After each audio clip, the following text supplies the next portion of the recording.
Assalamualaikum warahmatullahi wabarakatuh. Selamat sore. Yang kami hormati Bapak, Ibu, dan rekan-rekan jurnalis. Terima kasih.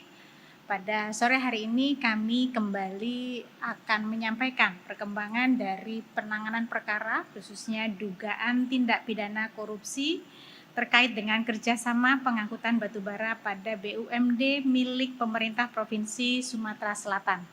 KPK akan melakukan upaya paksa berupa penahanan, dan dalam kesempatan ini satu orang tersangka dalam perkara dugaan tindak pidana korupsi terkait kerjasama pengangkutan batubara pada BUMD milik pemerintah Provinsi Sumatera Selatan akan kami lakukan sebagai bagian dari upaya untuk mendorong percepatan penanganan perkara dimaksud. Sudah hadir bersama kita pimpinan KPK Pak Alexander Marwata dan juga PLT Deputi Penindakan dan Eksekusi KPK Bapak Asep Guntur Rahayu. Secara lengkap konstruksi perkara, tempat penahanan, dan lama ataupun waktu penahanan akan dilakukan, dan termasuk juga pasal-pasal yang disangkakan terhadap tersangka akan disampaikan secara lengkap oleh pimpinan KPK. Kami persilakan Pak Alex. Ya, terima kasih Mbak Evi. Ya, hari ini saya akan mengumumkan terkait penetapan tersangka sekaligus juga penahanan terhadap tersangka perkara dugaan tindak pidana korupsi terkait kerjasama pengangkutan batubara pada BUMD milik pemerintah Provinsi Sumatera Selatan. Bahwa berdasarkan laporan masyarakat yang dilengkapi dengan informasi maupun data bahwa telah terjadi dugaan tindak pidana korupsi, KPK menindaklanjuti dengan menaikkannya ke tahap penyelidikan hingga penyidikan, sebagaimana kemudian ditemukan kecukupan alat bukti dengan menetapkan dan mengumumkan tersangka sebagai berikut, yaitu SM selaku Direktur Utama PT SMS Perseroda. Adapun konstruksi perkaranya diduga telah terjadi peristiwa pidana sebagai berikut. PT SMS Perseroda dibentuk dan didirikan berdasarkan Peraturan Daerah Nomor 11 Tahun 2017 dengan kepemilikan saham 99,99% oleh pemerintah Provinsi Sumatera Selatan. Selanjutnya, PT SMS Perseroda ditetapkan sebagai Badan Pengelola Kawasan Khusus Tanjung Api-Api dengan kegiatan usaha saat ini berupa jasa pengangkutan batu bara dengan menggunakan transportasi kereta api dari PT KAI Persero. Tahun 2019, SM diangkat sebagai Direktur Utama PT SMS Perseroda, dan dengan jabatannya tersebut SM membuat kebijakan untuk melakukan kerjasama pengangkutan batu bara dengan menggunakan fasilitas PT KAI Persero, termasuk dengan jumlah customer yaitu perusahaan pemilik batubara maupun pemegang izin usaha pertambangan. Mulai kontrak kerjasama dengan para perusahaan batubara tersebut, PT SMS Perseroda mendapatkan pembayaran dengan hitungan per metrik ton. Selain itu, PT SMS Perseroda juga melakukan kerjasama dengan beberapa vendor untuk menyediakan jasa pendukung. Dalam rentang waktu tahun 2020 sampai dengan tahun 2021, atas perintah SM terjadi proses pengeluaran uang dari kas PT SMS Perseroda dengan membuat berbagai dokumen invoice fiktif atau tagihan fiktif. Pembayaran dari beberapa vendor tidak sepenuhnya dimasukkan ke dalam kas PT SMS Perseroda, akan tetapi dicairkan dan digunakan SM untuk keperluan pribadi. Dari setiap pencairan cek bank yang bernilai miliaran rupiah, SM melalui orang kepercayaannya menyisihkan dengan besaran ratusan juta dalam bentuk tunai dan juga mentransfer ke rekening bank salah satu perusahaan milik anggota keluarganya yang tidak memiliki kerjasama bisnis dengan PT SMS Perseroda. Perbuatan tersangka melanggar ketentuan di atas sebagai berikut: Pasal 3 ayat 1 Undang-Undang Nomor 17 Tahun 2003 tentang Keuangan Negara, Pasal 92 Undang-Undang Nomor 40 Tahun 2007 tentang Perseroan Terbatas, Peraturan Pemerintah Nomor 54 Tahun 2017 tentang Badan Usaha Milik Daerah, Peraturan Pemerintah Nomor 12 Tahun 2019 tentang Pengelolaan Keuangan Daerah. Perbuatan tersangka dimaksud diduga mengakibatkan terjadinya kerugian keuangan negara sejumlah sekitar 18 miliar rupiah. Adapun peran dari pihak-pihak terkait lainnya, tim penyidik akan melakukan pendalaman lebih lanjut. Terkait kebutuhan proses penyidikan, tim penyidik menahan tersangka SM untuk 20 hari pertama terhitung mulai hari ini, tanggal 21 September 2023 sampai dengan 10 Oktober 2023 di rutan KPK. Perbuatan SM tersebut disangkakan melanggar pasal 2 ayat 1 atau pasal 3 Undang-Undang Republik Indonesia Nomor 31 Tahun 99 tentang pemberantasan tindak pidana korupsi sebagaimana telah diubah dengan Undang-Undang Republik Indonesia Nomor 20 Tahun 2001 tentang perubahan atas Undang-Undang Republik Indonesia Nomor 31 Tahun 99 tentang pemberantasan tindak pidana korupsi. Demikian saya sampaikan, terima kasih. Terima kasih Pak Alex. Sebelum kita buka sesi tanya jawab, mungkin dari Pak Deputi ada yang ingin tambahkan? Cukup? Sebentar. Baik, Bapak Ibu dan rekan-rekan jurnalis, kami mengundang untuk berinteraksi dengan narasumber kita pada konferensi pers sore hari ini, dan kami juga mengundang Bapak Ibu yang mengikuti konferensi pers melalui akun media sosial KPK juga untuk dapat memberikan tanggapan pertanyaan melalui fitur yang tersedia. Kita buka sesi pertama, silakan untuk teman-teman yang di ruangan ini. Nama dan medianya satu. Hanya satu. Iya, mau nanya. Apakah memang tersangkanya cuma satu doang? Karena tadi yang disebut cuma satu doang. Terus kan ini masalah keuangan. Apa enggak bagian keuangan PT SMS-nya dijadikan tersangka? Karena kan pasti masalah keuangan atau fiktif-fiktif kayak gitu kan urusan berkomunikasinya pasti bagian keuangan PT SMS gitu kan. Terus dulu pernah disebut bahwa ada sering banget di hasil riksa kasus ini bahwa ada perintah transaksi fiktif terkait kasus yang dilakukan oleh tersangka. Nah, apakah ada aset-aset yang dibelikan dari tersangka ini untuk terkait transaksi-transaksi fiktif itu yang mengarah ke pencucian uang? Nah, terus yang terakhir untuk kasus ini, apakah KPK tidak melihat adanya keterlibatan kepala daerah dalam kasus ini? Ataukah emang benar cuma di PT SMS-nya doang yang bermasalah gitu? Karena kan dia BUMD juga. Gitu. Kasus lain bisa sekalian? Fokuskan pada kasus ini dulu ya. Baik, kami berikan kesempatan untuk penanya lainnya, silakan. Ya, terima kasih. Saya Mario dari Metro TV. Ya, ini ingin menanyakan tadi dikatakan bahwa ini terkait perusahaan pengangkutan, tapi belum disebut itu kan yang fiktif.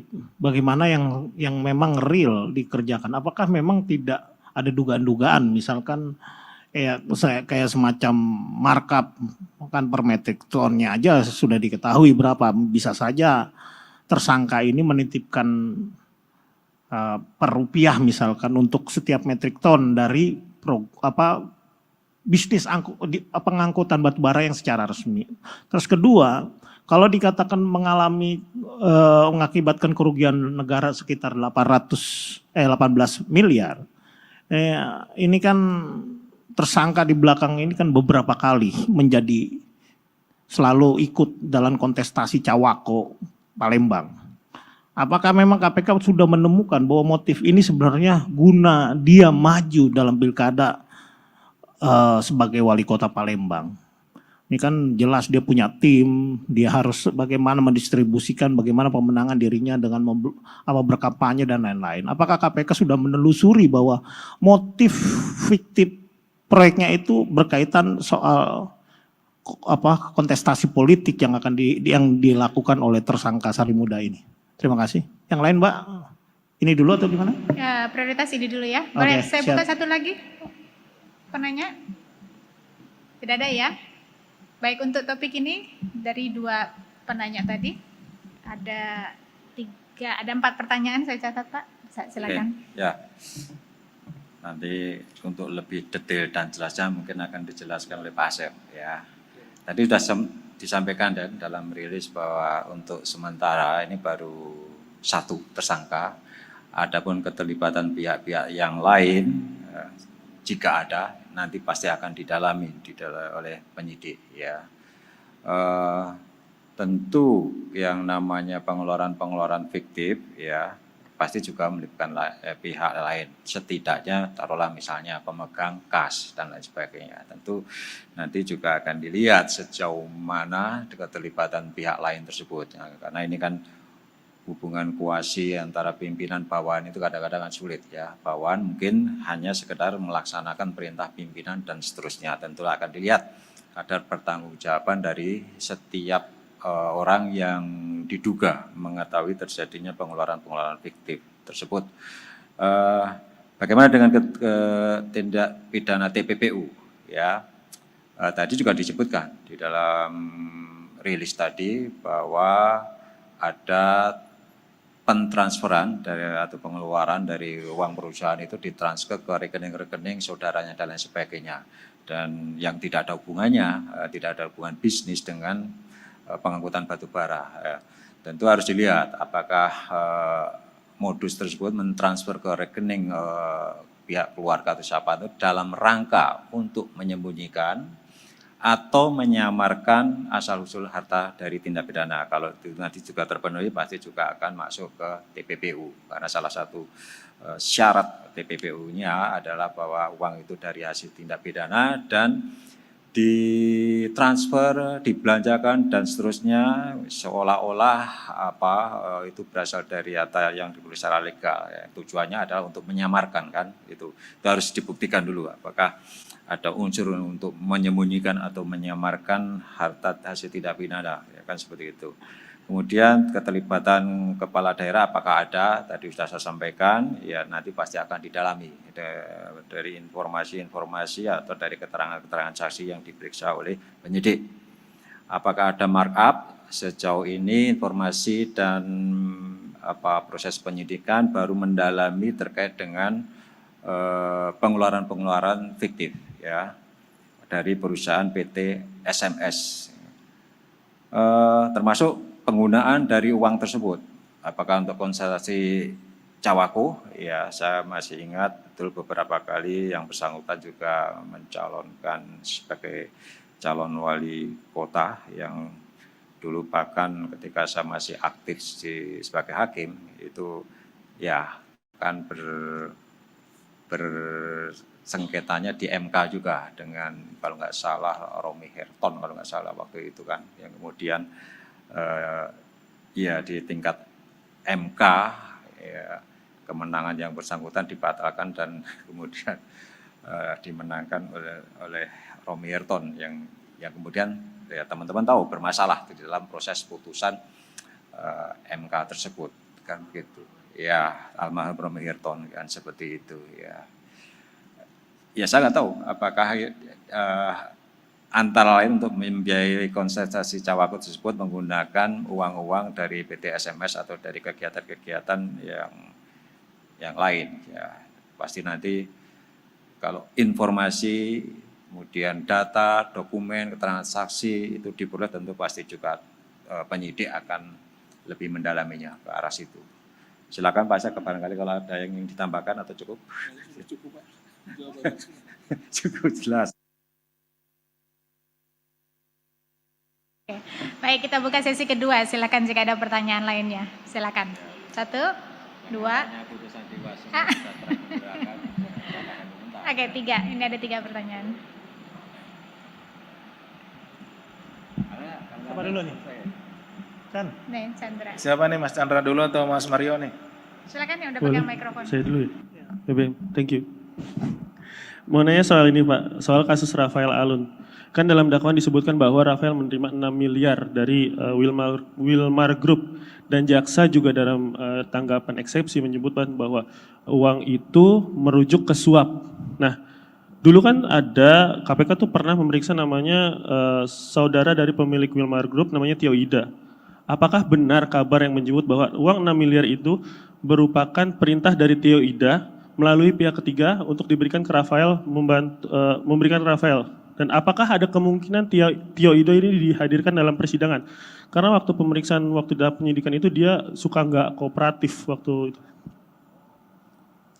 Terus mau nanya soal kabar yang katanya Pak Alex memerintahkan Dadantri naik ke atas ke lantai 15 atas permintaan petinggi TNI pada tanggal 28 Juli 2023. Apakah itu benar, Pak?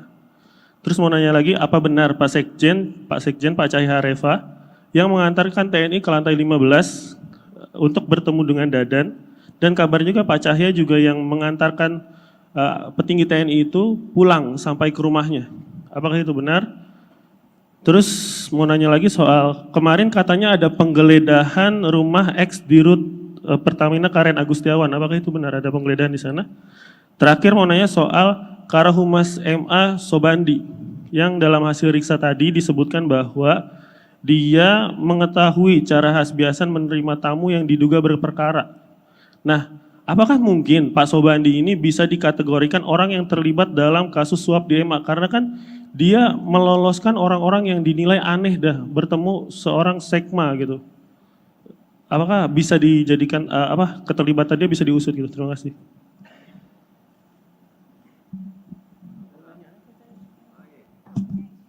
Ya, terima kasih. Saya mau nanya terkait soal ini aja, penahanan mantan Dirut Pertamina Karen Agustiawan itu dia menyatakan bahwa program-programnya tersebut itu kan bukan inisiatif sendiri. Dia klaim itu merupakan aksi korporasi yang programnya itu dan pelaksanaannya itu berdasarkan Impres nomor 14 tahun 2014, terus nomor sekian tahun 2015.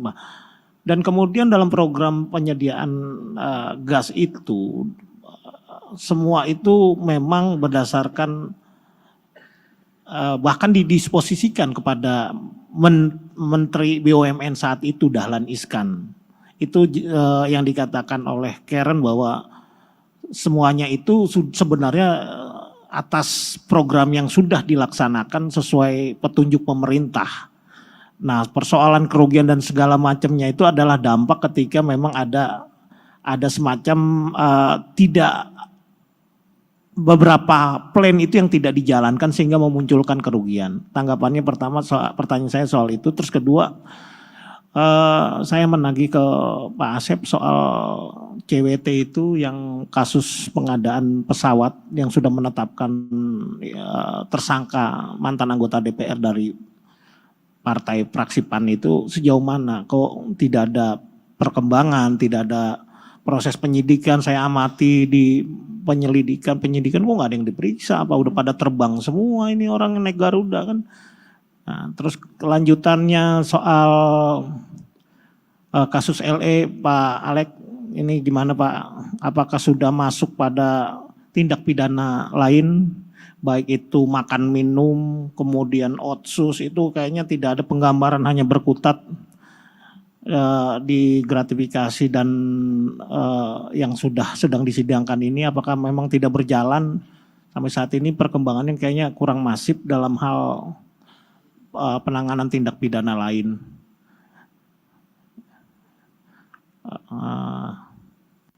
Nah terus Pak Alek kasus Basarnas yang pengadaan truk angkut itu gimana Pak ya? Basarnas, ya itu kan ada Max Roland apa siapa itu? Yang mantan sekretaris utama Basarnas itu yang dinyatakan udah itu kok nggak diperiksa atau bahkan kemarin kayaknya udah diperiksa tapi belum ditahan. Itu masih menunggu apa yang mesti dinanti pihak KPK untuk memprogreskan kasus-kasus yang masih dinilai belum masif berjalan. Terima kasih. Tadi satu lagi ada penanya, silakan. Sebentar, tadi silakan. Ya, izin Pak, pertanyaannya mungkin nggak terlalu berat ya Pak. Terkait ini Pak, kebijakan sistem gaji tunggal Pak ya, yang akan dipilot projectkan di KPK, mungkin persiapannya dari KPK seperti apa Pak? Gitu aja Pak.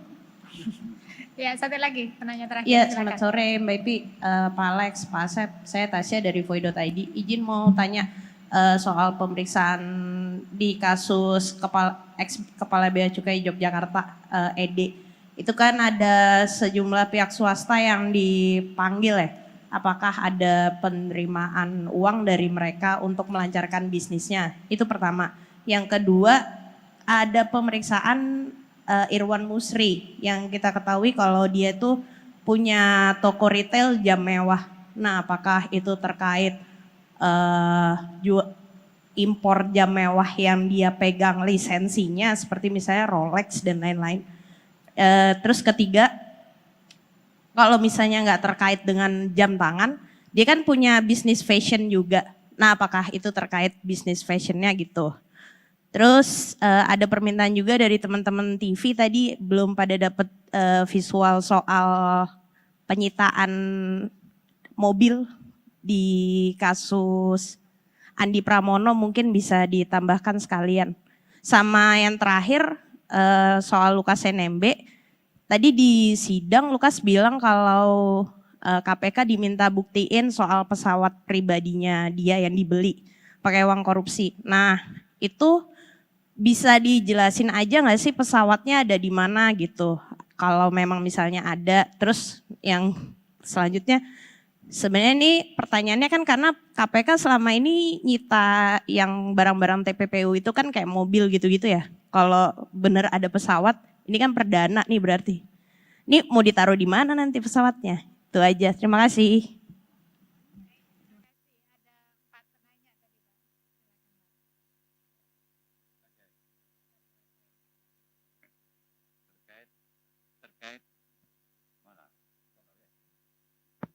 Nah, 6 miliar. yang mana RAT? Yang RAT. Ya nanti Pak Asep yang jawab itu kan terkait dengan perkembangan penyelidikan dan mungkin juga termasuk fakta-fakta persidangan yang diterangkan oleh saksi-saksi kan seperti itu. Ya nanti kita lihat bagaimana perkembangan persidangan tersebut dari laporan jaksa penuntut umum. Kemudian terkait dengan pertemuan tahanan di lantai 15. Nah, sebagaimana sudah kami sampaikan, waktu itu ada serombongan kawan-kawan kita dari TNI ya untuk menanyakan terkait dengan penetapan tersangka salah satu perwira TNI aktif di Basarnas ya, dan sepertinya teman-teman juga sudah mendapat informasi bagaimana kondisi rapat saat itu kan seperti itu, kondisi rapat antara KPK dan Puspom TNI kan seperti itu. Nah, berdasarkan situasi seperti itulah ya kemudian ketika rapat selesai kemudian ada salah satu perwira yang mengatakan kenal dengan salah satu tersangka ya yang ditahan di Merah Putih dan yang bersangkutan minta izin untuk bertemu. Ya, saya sendiri lupa apakah saya mengizinkan. Saya tekankan silakan kan begitu. Dengan melihat situasi kondisi saat itu kan begitu. Silakan. Tapi saya lupa apakah saya juga menyebut silakan diterima di lantai 15 karena setelah itu saya langsung pulang kan gitu kan. Jadi saya tekankan kalau informasi di luar pimpinan menemui tahanan, saya tekankan lagi. Tidak ada satupun pimpinan yang bertemu atau berkeinginan untuk menemui dari tersangka tersebut. Kan gitu. Karena setelah itu saya pulang, kemudian Pak Asep lah yang kemudian selaku penyidik tentu ya dengan prosedur yang ada mengajukan lewat PON ya, PON permintaan untuk mengeluarkan tahanan dan memfasilitasi pertemuan tersebut. Sekali lagi pertemuan antara tahanan dan dengan salah satu anggota perwira TNI ya itu juga tidak bisa dilepaskan sekaligus dari situasi saat itu ya, situasi rapat yang terjadi antara KPK dan Puspom TNI. Ya, saya kira itu sudah clear ya. Terus terkait dengan penggeledahan nanti terkait dengan penahanan saudari KA, mantan Direktur Pertamina, tentu apa yang disampaikan bersangkutan itu nanti pasti akan diklarifikasi, dikonfirmasi ya di dalam proses pemeriksaan saksi-saksi yang lain dan juga di dalam proses persidangan tentu saja ya, yang bersangkutan selaku tersangka ya boleh ya untuk membela diri dan seterusnya. Tapi tentu saja ketika kami di KPK itu menetapkan yang bersangkutan sebagai tersangka, kami pun juga punya dasar bukti yang cukup dan berdasarkan kecukupan alat bukti tersebut kami meyakini bahwa telah terjadi peristiwa pidana dan berdasarkan bukti yang cukup pula kami meyakini bahwa saudara KA itu sebagai pelaku tindak pidana korupsi. Nah, tentu ya kembali lagi, ini nanti akan dibuktikan di persidangan dengan menghadirkan keterangan saksi dan berbagai bukti, alat bukti yang lain, dokumen dan lain sebagainya. Itu biarlah nanti yang akan menentukan majelis hakim. Ya, apakah itu aksi korporasi, apakah itu termasuk tindak pidana korupsi, kan seperti itu. LE, terkait dengan LE, ya selain suap, KPK sudah mengumumkan yang bersangkutan sebagai pelaku tindak pidana pencucian uang. Tentu saja dengan predikat crime-nya itu dari tindak pidana korupsi. Dan ya sejauh ini aset yang bersangkutan yang disita KPK mungkin nilainya sudah di atas 100 miliar Pak, sudah di atas 100 miliar aset yang bersangkutan yang disita KPK. Apakah termasuk pesawat? Nah itu baru didalami, ya baru didalami karena baru diduga ya yang bersangkutan itu membeli aset. Ya tentu dugaan-dugaan tersebut harus dibuktikan ya dengan alat bukti yang ada. Dan ini sementara tentu akan didalami oleh penyidik dan sejauh ini juga belum cukup alat bukti sehingga kami tidak melakukan penyitaan atau terhadap pesawatnya dimanapun kita juga belum tahu ya jenisnya apa dan lain sebagainya kan seperti itu, baru ada informasi sebatas itu. Kemudian terkait dengan pengadaan truk Basarnas, kenapa lama nggak langsung ditahan? Nah, pengadaan truk ini kalau tidak salah itu sangkaan pasalnya itu pasal 2 pasal 3 ya, pasal 2 pasal 3 artinya ada unsur kerugian negara, ada unsur markup, dan tentu biasanya untuk menghitung kerugian negara itu memerlukan waktu, ya memerlukan waktu dari pihak auditor, entah itu BPK atau BPKP, dan kita tidak mau misalnya kita lakukan penahanan, tetapi auditnya lama. Ya, ada dari yang sebelumnya seperti itu. Jadi ketika kita sudah berkoordinasi, kami sudah berkoordinasi dengan BPK atau BPKP dan mereka menyatakan bulan depan selesai hasil penghitungan kerugian negaranya. Ya, tentu kami akan berani untuk segera melakukan penahanan. Jangan sampai tahanan itu keluar demi hukum karena masa penahanannya habis, tetapi proses penyidikannya belum selesai. Ya, belum bisa dilimpahkan ke tahap berikutnya. Nah ini juga tentu tidak baik juga. Nah ini Mas Mario, kenapa tidak segera kami lakukan penahanan? Apakah kalau buktinya cukup? Ya kami meyakini sebetulnya dari keterangan saksi dan dari alat bukti yang lain ya itu kami meyakini bahwa telah terjadi tindak pidana korupsi ya, dan ya ada beberapa tersangka yang kemudian kami tetapkan. Kemudian terkait dengan single salary pilot project KPK, saya baru tahu ini Pak KPK akan dijadikan pilot project terkait dengan penerapan single salary ya. Sekarang saja di KPK ini komponen salary-nya itu ada gaji gaji pokok dan tunjangan keluarga, tunjangan dan lainnya, ada tunjangan kinerja, ada tunjangan khusus ya. Nanti kalau dijadikan satu ya saya sih ya, memang KPK pernah menyarankan agar model penggajian ASN itu diperbaiki ya, dan mengacu pada model KPK single salary. Jadi ya sudah 1 bulan itu segitu dan itu terukur ya, dan kami bisa dipastikan dengan penghasilan segitu pegawai itu bisa hidup sejahtera. Kan arahnya ke sana, tujuannya ke sana supaya apa? Itu mengurangi keinginan pegawai untuk mencari pekerjaan yang lain atau dan lain sebagainya, apalagi untuk mencegah terjadinya tindak pidana korupsi ya, tidak ada keinginan dari pegawai ASN untuk melakukan korupsi. Saran sudah kami sampaikan ya, saat ini memang ya tidak ada standarisasi atau keseragaman terkait dengan penghasilan dari ASN. Ya kita tahu ya, penghasilan paling tinggi di jajaran ASN ya untuk pemerintahan pusat, kementerian lembaga, Kementerian Keuangan, dia mempunyai standar paling tinggi ya, termasuk di tunjangan kinerjanya pun mereka punya grade tersendiri. Jadi berbeda dengan tunjangan kinerja di kementerian lembaga yang lain ya. Kita contoh misalnya untuk Dirjen Bea Cukai, Dirjen Pajak itu mereka punya grade tersendiri ya kan seperti itu. Dan bukan hanya itu, dan sering yang ini juga kami sampaikan kemungkinan menimbulkan konflik kepentingan untuk menambah penghasilan para pejabatnya, ya ada penempatan pejabat-pejabat di Kementerian Keuangan dan kementerian yang lain ya, itu sebagai komisaris BUMN ya, komisaris Pertamina, komisaris PAN, komisaris bank-bank pemerintah di situ.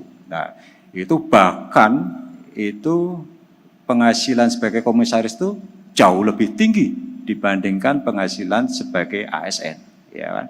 Dia bisa dapat bonus kalau BUMN-nya itu dapat keuntungan besar, itu bisa miliaran. Nah, tentu ini nggak fair, ya nggak fair. Yang menduduki komisaris ya senang-senang saja. Bahkan mungkin mereka lebih khawatir kehilangan jabatan sebagai komisaris dibanding dengan jabatan selaku pejabat struktural di kementerian. Karena apa? Ya disitulah penghasilan. Ini tentu kami menilai ya tidak fair. Misalnya seperti ini. Kalau seseorang jadi komisaris di BUMN Karya misalnya, ya BUMN Karya, ya tentu dia akan memperjuangkan proyek-proyek pemerintah tadi yang anggarannya dari APBN, ya itu supaya diperoleh ya, oleh perusahaan-perusahaan BUMN Karya tadi itu. Nah, ya kalau komisaris itu kebetulan menjabat sebagai salah satu dirjen misalnya di salah satu kementerian dan dia punya kewenangan untuk memutuskan anggaran pembangunan infrastruktur. Nah, sisi lain dia juga menduduki komisaris di BUMN Karya. Nah, ini kan jadi nggak fair ya. Ada benturan kepentingan di sana.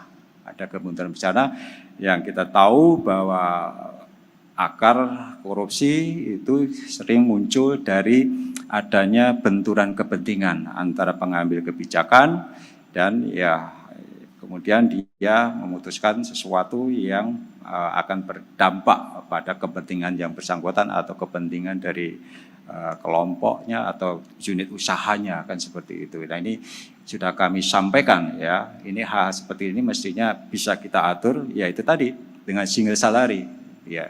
Kalau dirjen ya sudahlah penghasilannya berapa ya, dan kita pastikan bahwa dengan penghasilan seperti itu seorang pejabat itu dapat hidup dengan sangat layak. Nggak perlu lagi khawatir nanti setelah pensiun saya mau ngapain ya, kan seperti itu. Kalau sakit bagaimana nanti setelah pensiun berobat ya, kebutuhan pensiunan kalau usia-usia sudah tua itu kan masalah pengobatan. Nah ini sudah kami bahas juga sebetulnya supaya juga terhadap para penyelenggara negara, para pejabat negara itu jaminan kesehatan setelah yang bersangkutan tidak menjabat itu juga mendapat perhatian dari pemerintah ya kan.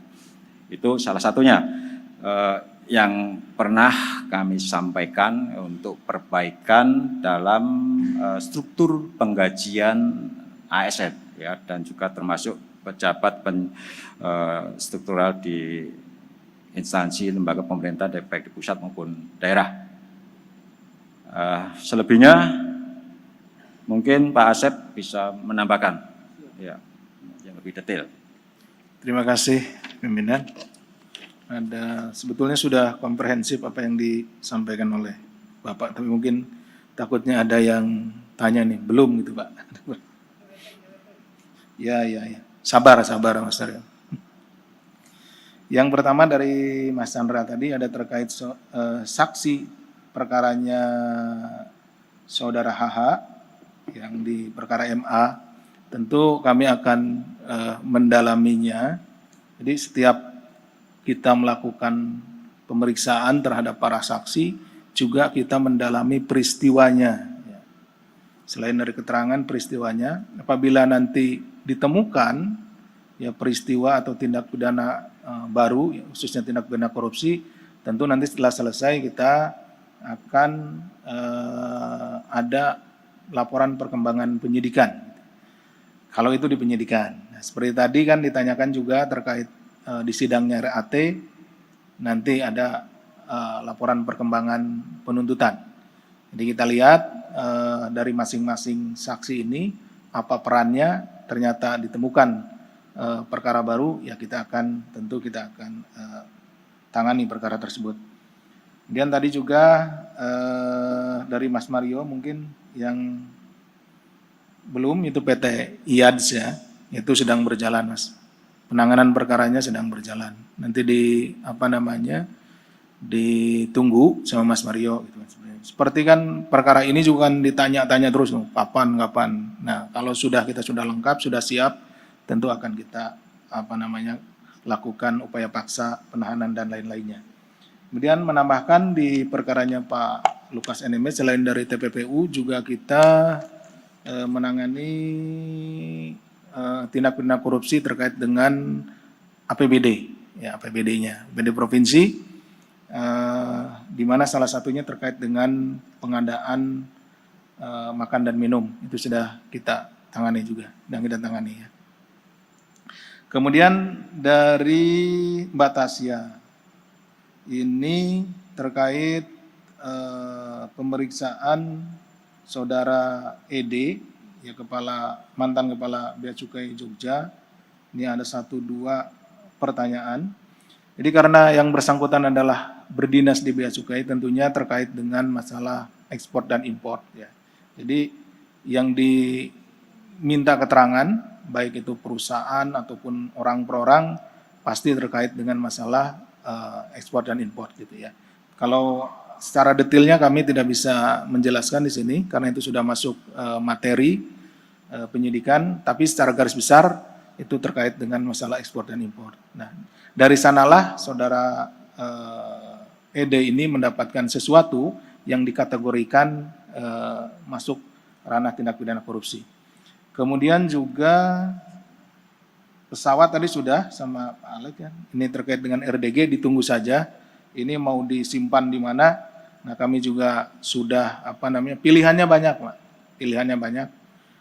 Karena bisa juga kita simpan di bekerja sama dengan kementerian lembaga gitu kan untuk penyimpanannya, atau juga bisa menggunakan fasilitas lelang karena di penyidikan itu sudah boleh dilelang seperti itu untuk menjaga supaya nilai dari aset itu tidak turun. Artinya ketika misalnya kita ditunggukan sampai nanti inkrah, itu biasanya asetnya harganya sudah turun. Tapi ketika dilelang di saat penyidikan itu nilainya relatif bisa terjaga seperti itu. Jadi nanti pilihan-pilihan itu bisa kami ambil apabila memang bisa dibuktikan bahwa pesawat tersebut berasal dari dibeli dari uang hasil tindak pidana korupsi.